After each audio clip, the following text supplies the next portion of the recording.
Well, it's very nice to be here. Thank you for the invite. I started my career in technology as a web developer back in the 90s. So I started out coding, and then because, a lot of engineers aren't maybe socially savvy or have very, difficult time communicating, I was actually quite okay with that. They kind of moved me into some of the more softer sides of IT. So I started doing things like portfolio management, product management, ended up at Amazon working on their fraud platforms, worked at Best Buy. I built their first mobile phone activations platform. And then I moved over to Oracle, started leading their PMO as well as their developer experience and developer relations teams. And then I came to PayPal about 7 months ago at the end of November to lead their developer relations team.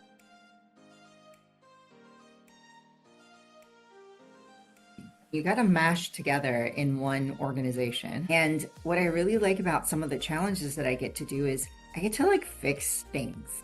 And what I mean by that is things aren't working, some areas may not work exceptionally well, and they ask me to take it and fix them.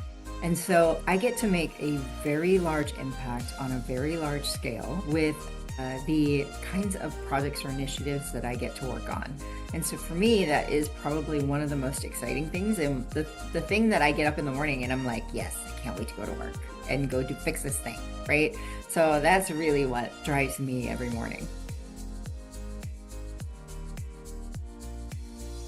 So they hired me to work on developer relations because PayPal was not doing a great job of connecting with external developers that use their products and services. And so I started building up the developer relations team here. We started putting out things like quick start guides. We're now re-platforming our docs platform and rewriting the docs that are currently out there. We have additional products and feature enhancements and updates that we'll be making. So we're cleaning up our error messages, for example. Some of these things are not super glamorous, but it's the things that really bug a developer when they're trying to integrate with us, for example. And so we are working on, fixing the foundations and the fundamentals, and then we're going to start building out some additional enhancements to our platforms.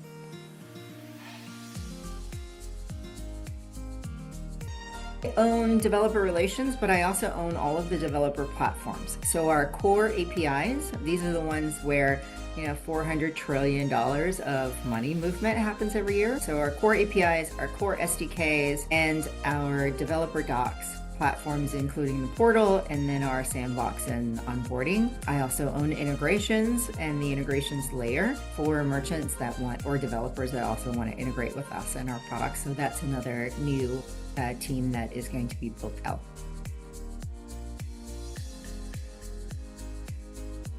What we're doing with AI, what are we doing to build out functionality and features here, or things that would typically have been done by a developer, or things that would have typically been done by I don't know, a contractor that we would have hired, for example, to write documentation. We're having AI do this now.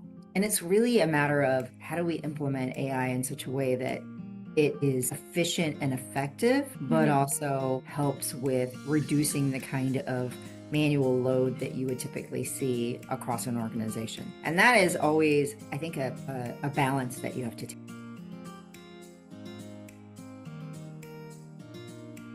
That's a really interesting question because, I even wrote an article about this last week on LinkedIn, because one of the challenges that we're finding is the concept or the idea of a developer, for example, doesn't really exist anymore. Like I can, for example, write an app in a day. Anybody can. And I haven't coded since I was, since for the last 25 years, for example. Never coded a day in their life can build an app and build an entire business around this app.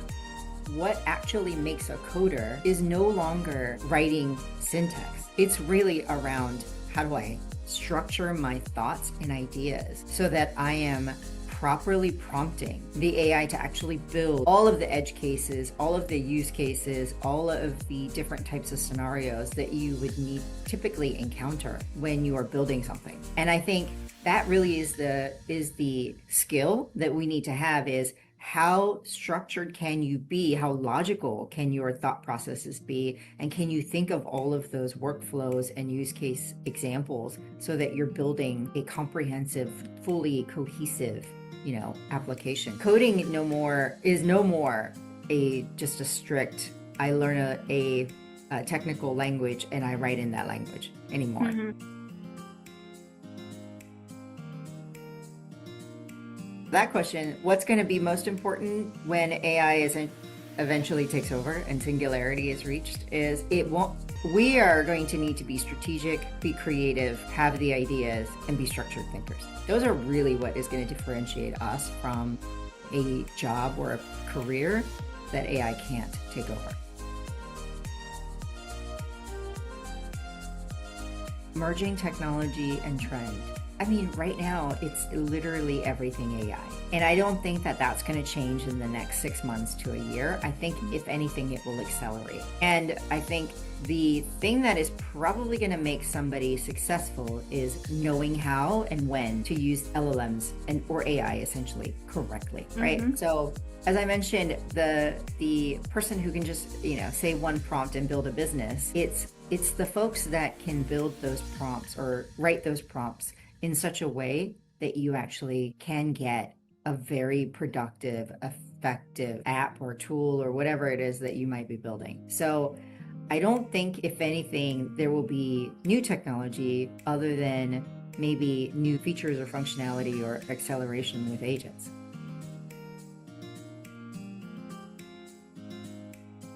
Students should learn logic. It's one of the things that I learned in college, and it's probably the only thing that I apply on a daily basis. That is probably one area. Another one is really the soft skills that are needed in order to come up with your ideas and present them in ways that are compelling, engaging, and you can convince people. So basically, learning how to influence without any authority is very important. And effective communication is also very important. Like, you need to be able to sell yourself, sell your ideas, say why this is something that we need to be doing, and you need to learn how to execute on those things. That is very important. Like, talking about stuff till you're blue in the face doesn't get you anywhere, but actually building the thing is what is going to get you there.